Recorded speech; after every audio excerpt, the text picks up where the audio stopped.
Welcome back to Just What We Need in Another Podcast. If you guys didn't see the last short that I uploaded earlier this week, I'm posting a little late because I've had some things going on, but earlier this week was my very first attempt at stand-up, and let's just go ahead and talk about it, right? So it was good, it was straight, it was fine for 2 minutes. And those 2 minutes were the short that I uploaded. I started out talking about the Mike Tyson Jake Paul fight just because I had some jokes to get off about that. It reminded me about something that I thought of in college, right? But I want to talk about firstly before I get into why I can't upload the rest. Stand-up is something, and just doing comedy is something I've had on my mind for like over a year, right? I chose stand-up because I'm not really big on doing skits, right? Skits, I don't know. When it comes to doing skits, I never had that much like confidence in it for the work that you have to put into it, because the way how I can just pause this and continue if I ever mess up on something, it feels different from doing it as a skit. Like, it's almost like me making a quick minute clip on myself will be from a 7-minute video of me trying to get that one clip out, if that makes sense. But I did comedy, the stand-up, because I've always felt comfortable on a microphone, you know? Obviously, for anyone who follows me, I do questions that need answers. It's not even that I couldn't get out to do it this year, but things just didn't line up. Like, I had 3 whole episodes that I can't even put out because of something on my end, right? Either the camera quality's trash, or the audio didn't record, and I got nothing to go for it, nothing to show for it. And so that's that. It's about to be the winter now, so that's already on a pause, and I hate that I only do like 1 episode a year.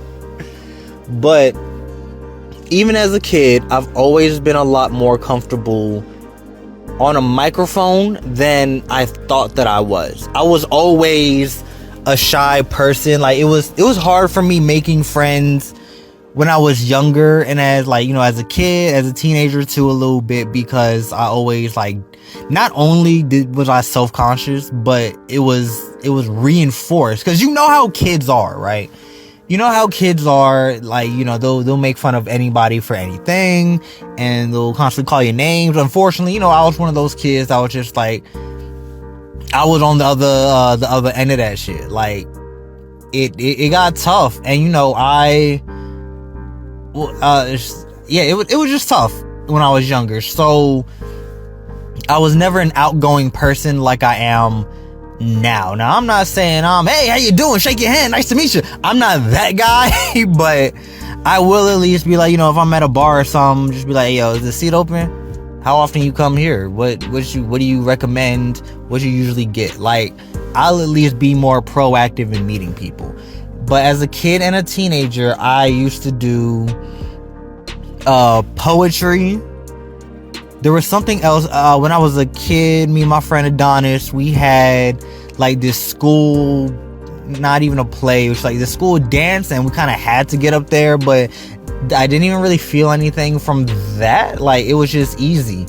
And I've been to open mics. We had an open mic when I was in middle school, high school, I want to say, where I had gone up there. I had like the best poem, not even to my own horn. Like, it was a whole little thing. Got the most cheers, got the most, hey, that's what's up, yo, I fucks with it.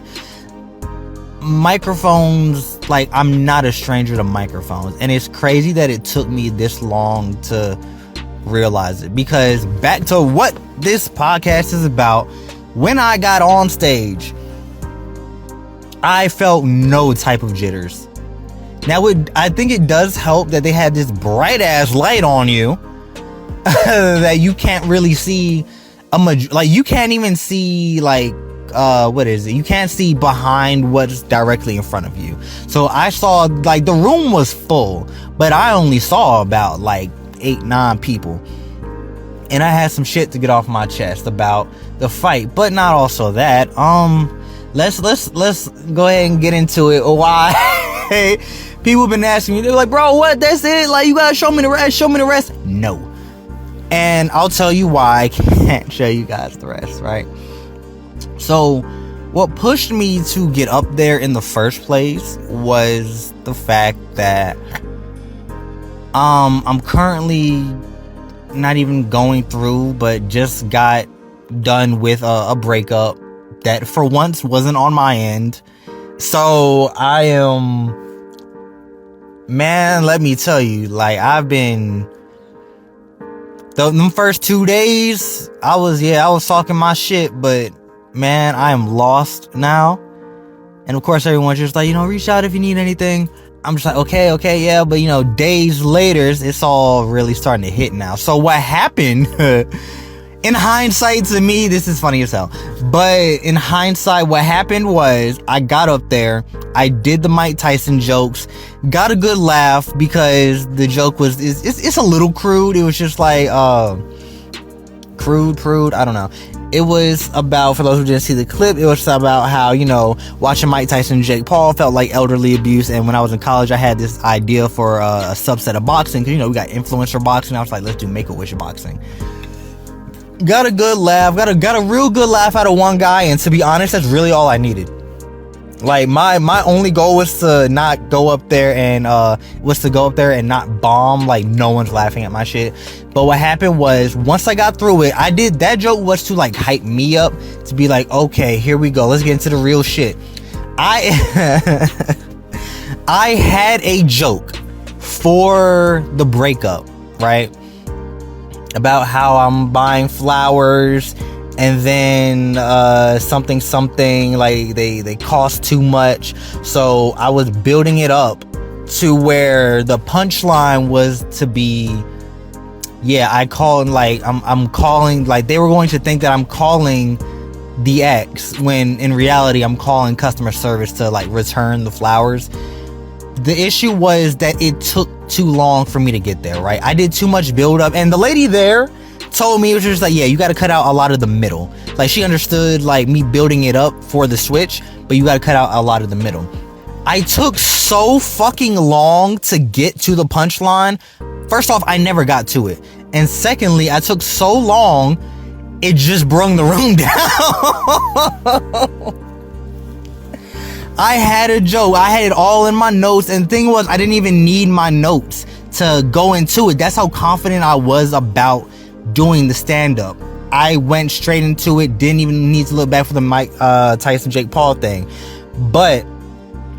And it was crazy, and it's like I embarrassed myself a little more because I thought, we all had 4 minutes to be to be up there, right? So I'm sitting here talking about I got these flowers, and it has this note, there will never be XYZ, and we loved each other and doing all this. So you can just imagine how the people who were just having a great time having drinks are just kind of looking at me now like, is he okay? And here's the thing, like, even when I was telling this story, I could hear a woman being like, oh my God. And I wanted that reaction.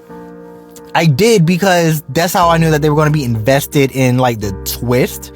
But like I said, I never got to the twist. I thought we had 4 minutes, and all I heard was, before I got to it, that's Kiari, everybody. And it was like, I don't even think there were any claps for a good little brief second. Like, it's like people didn't recognize that it was done. So what happened? She said, that's Kiari, everybody. And I was like, it's been 4 minutes already. And I got the most depressing, it's been 6. I said, it's been 6. So let's say for 4 whole minutes, I kind of just ruined everyone's night. Trying to make a joke, because I promised there was a punchline at the end of it. But the rest of that shit was just me venting. My homie LJ, he came with me, And when I got done, I got out of the bright ass light, couldn't really see much. I'm walking around.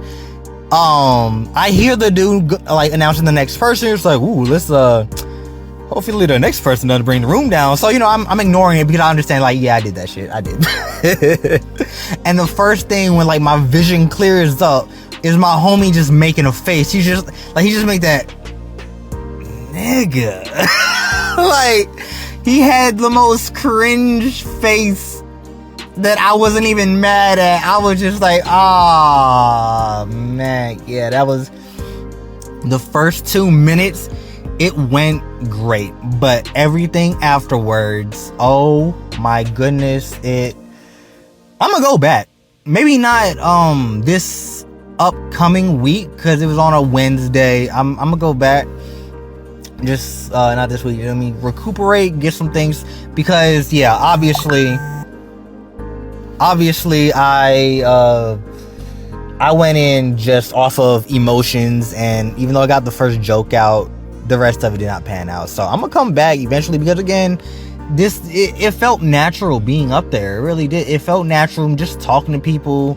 But it's not like I'm trying to make them laugh, but the conversation was just like, it's just, so I try to pull jokes from just conversations I've had with people, right? And I know the whole Make-A-Wish boxing thing is so asinine and so crude that you kind of have to build an audience for it. But I got one good ass laugh from it.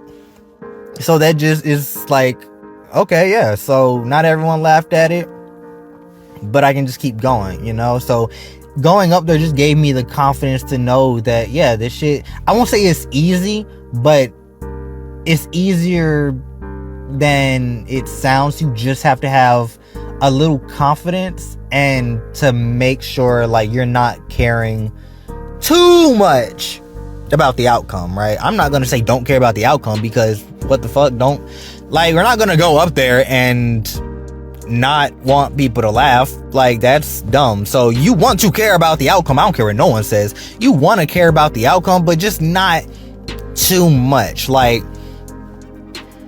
I think more about how it's funny in hindsight that the room just kind of died because of me. Now, luckily, I was like the second to last person.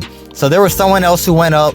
She kept staring at me about some shit, and I don't know what it was. I forgot what joke she was making, but she kept fucking staring at me. I was like, all right, ho, I get it. You ain't got to keep looking at me. All right, I get it. The room got a little quiet on me. All right, you ain't got to, all right, get the fuck on with the joke. All right.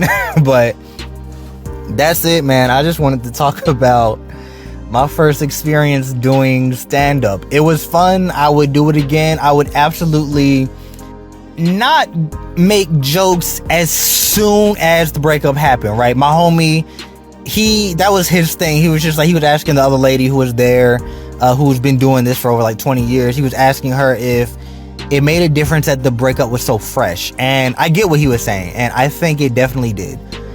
If this was like weeks down the road, because this shit only happened this week, earlier in this week.